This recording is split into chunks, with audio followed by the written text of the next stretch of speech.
नमस्कार दर्शक बंधु टाइम्स न्यूज इंडिया सचकी आवाज रे आपण मानक स्वागत। आसंत नजर पकेबा बालेश्वर जिला बालियापाड़ ब्लॉक रो एक खास खबर उपरे। सुवर्णरेखा नदी रे पंचम बन्या, व्यापक अंचल जलमग्न, बन्या उद्बास्तु को रंधा खाद्य बंटन। सुवर्णरेखा नदीर उपर मुंडे प्रबल वर्षा और झड़खड़ू अधिक पानी आसवा कारण बालियापाड़ रे गत कालीठू व्यापक अंचल जलमग्न होईछि। सुवर्णरेखा नदी रे यहाँ पंचम बन्या बोली कहुछि।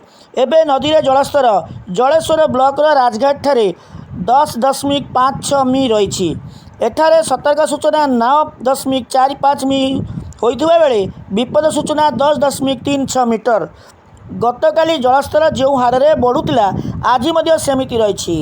आज कुंभारी, निखिरा, श्रीरामपुर, घंटुआ, अस्ति, बालियापाड़, विष्णुपुर, जामकुंडा, मधुपुरा 9टी पंचायत अन्य 15,000 लोक पानी रही बेले पाड़चंपेई, तलपाड़, पड़ा, सान मईसी आदि चढ़ चढ़ापाड़, मनुनगर, विष्णुपुर, रसलपुर, सुंगमुह, चौधरी कुंद, कुल्हातड़, तालपदा आदि गाँ गुड़िक संपूर्ण बन्या पानी घेरे रही।